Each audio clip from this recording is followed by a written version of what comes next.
माझे नाव समर्थ अनिल खरात. शाळेचे नाव जिल्हा परिषद मराठी प्राथमिक शाळा गोद्रीवाडी. सर्वांना क्रांतिकारी जय भीम. माझ्या चेहऱ्याचा रंग कोणता असावा हे माझ्या हातात नव्हतं.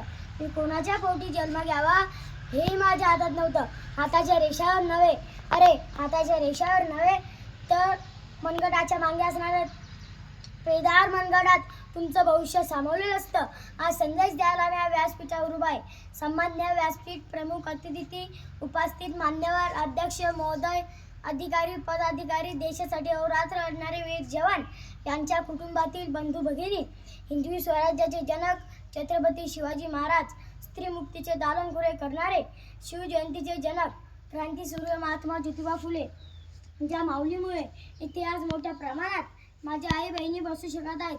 माझ्या ज्या बहिणीवर ज्या माऊलीचे उपकार आहे त्या स्त्री शिक्षणाच्या प्रणेत्या सावित्रीबाई फुले, 1902 साली 50% जागा स्वर्गासाठी राखीव करणारे आरक्षणाचे जनक राजश्री शाहू महाराज, भारतीय राज्यघटनेचे शिल्पकार, विश्वनिर्मातेचे या देशातील पहिले अर्थतज्ञ, विश्वरत्न डॉक्टर बाबासाहेब आंबेडकर, बाबासाहेबांचा वारसा ज्यांनी शेवटपर्यंत चालवला ते साहित्यरत्न अण्णाभाऊ साठे, बाबासाहेबांच्या संविधानाचा प्रचार साध्या सोप्या भाषेत खेड्यापाड्यात जाऊन त्यांनी थोताट नाकारला ते खरे संत गाडगे महाराज, जगद्गुरू संत तुकाराम महाराज, संत रविदास महाराज, संत कबीर महाराज.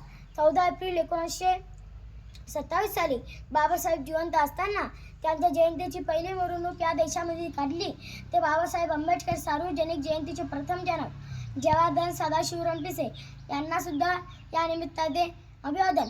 बाबासाहेबांचा जय जयकार असं म्हणून आपण जय भीम या 4 शब्दाला उच्चारतो.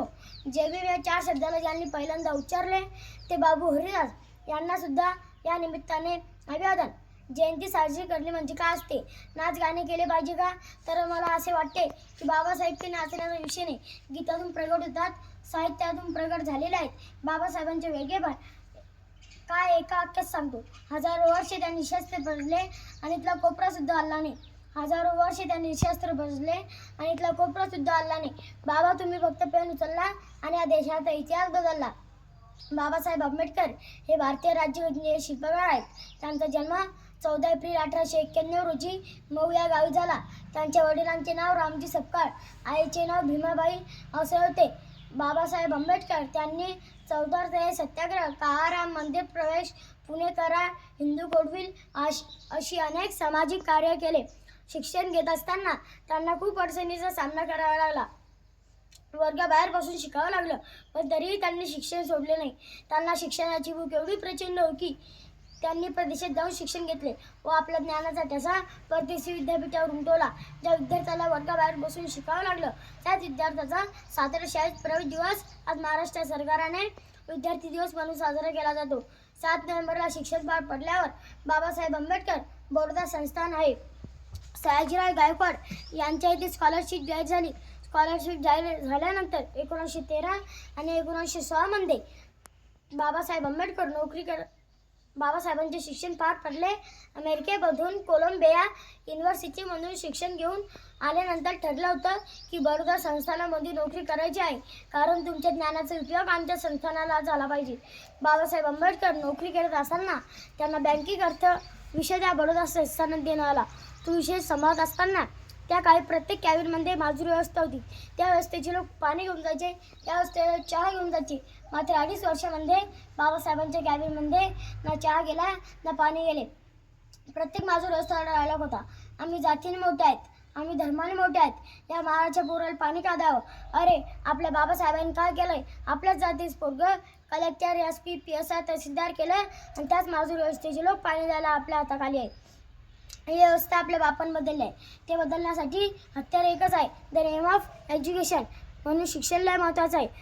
म्हणून 1916ला ठरल्याप्रमाणे बाबासाहेबांना कळालं की त्या कॅबिनमध्ये कोणी चहा आणले नाही, कोणी पाणी आणलं नाही.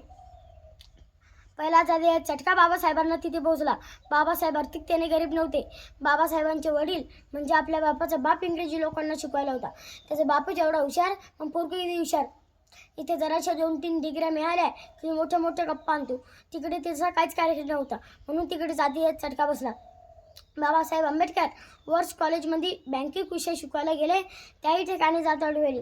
बाबासाहेब आंबेडकर सिडिहाम कॉलेजमध्ये शिकवायला गेले, त्याही ठिकाणी जात आढळली. बाबासाहेबांनी जात मिटवण्यासाठी पहिल्यांदा जात मिटवण्यासाठी 21 वर्षाचे पोरगं इलेक्शन कमिशन समोर साक्ष देते. लक्षात घ्या, ब्रिटिश गव्हर्नमेंटला ब्रिटिश गव्हर्नमेंटनं गांधीला तुरुंगात टाकलं, नेहरूला तुरुंगात टाकलं, देशातल्या प्रत्येक नेत्याला तुरुंगात टाकलं, पण ते इंग्रजांनी कधी बाबासाहेबांना तुरुंगात टाकलं नाही, कारण त्यांना माहीत होतं की शिकलेले आहेत, आपलाच कार्यक्रम होतील, म्हणून शिक्षण लय महत्त्वाचं आहे. लक्षात घ्या, बाबासाहेब आंबेडकरांच्या जीवनातले काही प्रसंग आहे. आजकाल ॲक्टिव्हिटीचा प्रश्न पडतोय, मग ॲक्टिव्हिटी कोण बाळगायचा आहे? आपल्या कुठल्या शेतीमुळे, कुठल्या पैशामुळे, कुठल्या पदामुळे, कुठल्या गाडीमुळे? तर ॲक्टिव्हिटी असेल तर बाबासाहेबांच्या ॲक्टिव्हिटीचा विचार करा. अरे, ज्या माणसाला वाचायला पुस्तक मिळालं नाही असं भारतातलं कुठलंच पुस्तक नाही, त्या पुस्तकात आपल्या बाबासाहेबाचं नाव नाही. ज्या माणसाला शाळा शिकताना अडचणी आल्या, त्या शाळेत अशी कुठलीच शाळा नाही, त्या शाळेत मुख्याध्यापकाच्या मागे आपल्या बाबासाहेबाचा फोटो नाही. ज्या बाबासाहेबाला 1930च्या अगोदर मंदिरात प्रवेश मिळाला नाही, असं कुठलंच गाव नाही, त्या गावात आपले बाबासाहेब हातोरी करून थाटात उभे नाही. लक्षात घ्या, शाहू महाराजांकडे इतकी श्रीमंती होती की इथे बसणाऱ्या कोणाचीच नाही, पण तरीही ते बाबासाहेबांना भेटायला आले आणि बाबासाहेबांपुढे हात जोडले आणि म्हणाले, आम्ही राजे तर परंपरेचे, तुम्ही राजे विद्वत्तेचे, भेटायला. बाबासाहेबांना सन्मानात गाडीत बसवलं, सुनतई कॅम्पवर नेलं, जरी पटके चढवला आणि बाबासाहेबांच्या ताटात शाहू महाराज जेवले. असे होते शाहू महाराज. बोलणारे भरपूर आहे, बोलण्यासारखंही भरपूर आहे, पण वेळेची व काळाची मर्यादा लक्षात घेऊन मी इथेच थांबतो. जय भीम, जय सरदार.